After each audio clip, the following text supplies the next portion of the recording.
ದ್ರಿಂದ ಮುಕ್ತವಾಗಿದ್ದೇನೆ. Licence ವಿಚಾರದಲ್ಲಿ ವಿಚಾರಣೆ ನಡೆಯಬೇಕಾಗಿದೆ. ನನ್ನ ಮೇಲೆ ಮಾಡಿರುವಂತಹ ಆರೋಪ ಸತ್ಯಕ್ಕೆ ದೂರ. ಕೊಪ್ಪಳದಲ್ಲಿ ಮಾಜಿ ಸಚಿವ ಜನಾರ್ದನ ರೆಡ್ಡಿ ಸ್ಟೇಟ್ಮೆಂಟ್ ಕೊಟ್ಟಿದ್ದಾರೆ. ನ್ಯಾಯ ದೇವತೆ ಮೇಲೆ ನನಗೆ ನಂಬಿಕೆ ಅನ್ನೋದು ಇದೆ. ಅಂಜನಾದ್ರಿ ಪಾದ ಹಿಡ್ಕೊಂಡು ನಾನು ಇಲ್ಲಿ ಬಂದಿದ್ದೇನೆ.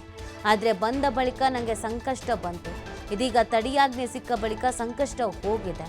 ನಾನು ಹನುಮಂತನ ಸೇವಕನಾಗಿ ಅಂಜನಾದ್ರಿ ಅಭಿವೃದ್ಧಿ ಮಾಡ್ತೇನೆ ಅಂತ ಜನಾರ್ದನ ರೆಡ್ಡಿ ಇದೇ ಸಂದರ್ಭದಲ್ಲಿ ಪ್ರತಿಕ್ರಿಯೆಯನ್ನು ಕೊಟ್ಟಿದ್ದಾರೆ.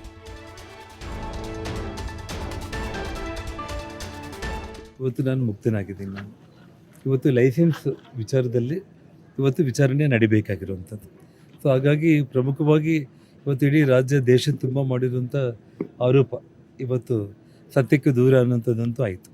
ಸೊ ಹಾಗಾಗಿ ಇನ್ನು ಮುಂದೆ ಕಾನೂನು ಹೋರಾಟದಲ್ಲಿ ಆ ದೇವರ ಆಶೀರ್ವಾದ ಮತ್ತು ನ್ಯಾಯದೇವತೆ ಮೇಲೆ ನನಗೆ ಅಪಾರವಾದ ನಂಬಿಕೆ ಇದೆ.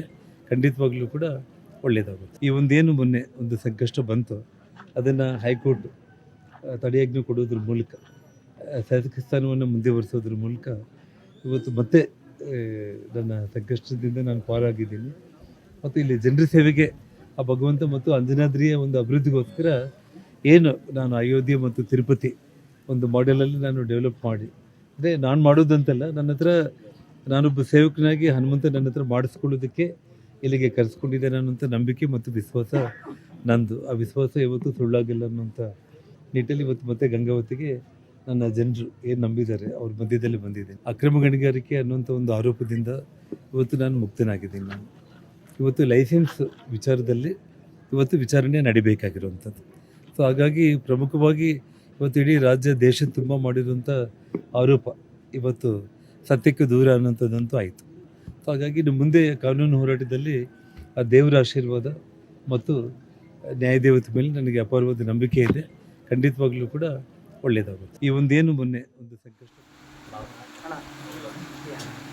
ಓಂ ಜನಲೋಕಾಯ ನಮಃ, ಓಂ ತಪೋಲೋಕಾಯ ನಮಃ, ಓಂ ಅಭ್ಯಾಯ ನಮಃ, ಓಂ ಸತ್ಯಾಯ ನಮಃ, ಓಂ ಓಂಕಾರಗಭ್ಯಾಯ ನಮಃ, ಓಂ ಬ್ರಹ್ಮಣಾಯ ನಮಃ, ಓಂ ವ್ಯಾಪಕಾಯ ನಮಃ, ಓಂ ಅಮಲಾಯ ನಮಃ, ಓಂ ಶಿವ ಧರ್ಮ ಪ್ರತಿಷ್ಠಾತ್ರಾಯ ನಮಃ, ಓಂ ರಾಮೇಶ್ವರಾಯ ನಮಃ, ಓಂ ಫಾಗುಣ ಪ್ರಿಯಾಯ ನಮಃ, ನಾಗತ್ ವತ್ಸಲಾಯ ನಮಃ, ಓಂ ಜಾನಕಿ ಪ್ರಾಣದಾತ್ರೆ ನಮಃ, ಓಂ ರಕ್ಷ. ಬಳ್ಳಾರಿಯಲ್ಲಿ ಕಾಂಗ್ರೆಸ್ ನಾಯಕರ ಮನೆ ಮೇಲೆ ಇಡಿ ದಾಳಿ ಪ್ರಕರಣ. ನಾನು ಸಂಡೂರು ಉಪಚುನಾವಣೆಯಲ್ಲಿ ಸ್ಪಷ್ಟವಾಗಿ ಹೇಳಿದ್ದೆ, ವಾಲ್ಮೀಕಿ ನಿಗಮದ ಹಣ ದುರುಪಯೋಗ ಅಂತ ನಾನು ಹೇಳಿದ್ದೆ. ಕೊಪ್ಪಳ ಜಿಲ್ಲೆ ಗಂಗಾವತಿಯಲ್ಲಿ ಮಾಜಿ ಸಚಿವ ಜನಾರ್ದನ ರೆಡ್ಡಿ ಸ್ಟೇಟ್ಮೆಂಟ್ ಕೊಟ್ಟಿದ್ದಾರೆ. ಚುನಾವಣೆ ವೆಚ್ಚಕ್ಕೆ ಅಕ್ರಮ ಹಣ ಖರ್ಚು ಮಾಡಿ ಗೆಲ್ಲಿಸಿದ್ದಾರೆ. ಸರ್ಕಾರದ ಹಣ ಚುನಾವಣೆಗೆ ಉಪಯೋಗ ಮಾಡಿದ್ದಾರೆ. ಗೋವಾ, ತೆಲಂಗಾಣಕ್ಕೆ ವಾಲ್ಮೀಕಿ ಹಗರಣದ ಹಣ ಬಳಕೆ ಆಗಿದೆ. ನನ್ನ ಮೇಲೆ 6 ಇಡಿ ಪ್ರಕರಣ ಇತ್ತು. ಇಡಿಯವರು ಆಧಾರ ಇಲ್ಲದೆ ಯಾರ ಮೇಲೂ ದಾಳಿ ಮಾಡಲ್ಲ. ವಾಲ್ಮೀಕಿ ಹಣ ಬಳ್ಳಾರಿ, ರಾಯಚೂರು, ಕೊಪ್ಪಳಕ್ಕೂ ಬಂದಿದೆ. ಕೊಪ್ಪಳ ಜಿಲ್ಲೆ ಗಂಗಾವತಿಯಲ್ಲಿ ಮಾಜಿ ಸಚಿವ ಜನಾರ್ದನ ರೆಡ್ಡಿ ಸ್ಟೇಟ್ಮೆಂಟ್ ಕೊಟ್ಟಿದ್ದಾರೆ. ನಾನು ಸ್ಪಷ್ಟವಾಗಿ ತಾವೆಲ್ಲರೂ ಕೂಡ ಇದ್ದೀರಾ, ತಮ್ಮ ಮುಂದೆ ಹೇಳಿದ್ದೀನಿ. ಇದು 100ಕ್ಕೆ 100 ವಾಲ್ಮೀಕಿ ಅಭಿವೃದ್ಧಿ ನಿಗಮದ ಹಣವನ್ನು ದುರುಪಯೋಗ ಮಾಡಿ ತುಕಾರಾಮ್ ಅವರಿಗೆ ಆ ಚುನಾವಣಾ ವೆಚ್ಚಕ್ಕೆ ಸಂಪೂರ್ಣವಾಗಿ ಖರ್ಚು ಮಾಡಿದ್ದಾರೆ, ಗೆಲ್ಲಿಸ್ಕೊಂಡಿದ್ದಾರೆ. ಅಕ್ರಮವಾಗಿ ಆ ಅಕ್ರಮ ಹಣವನ್ನು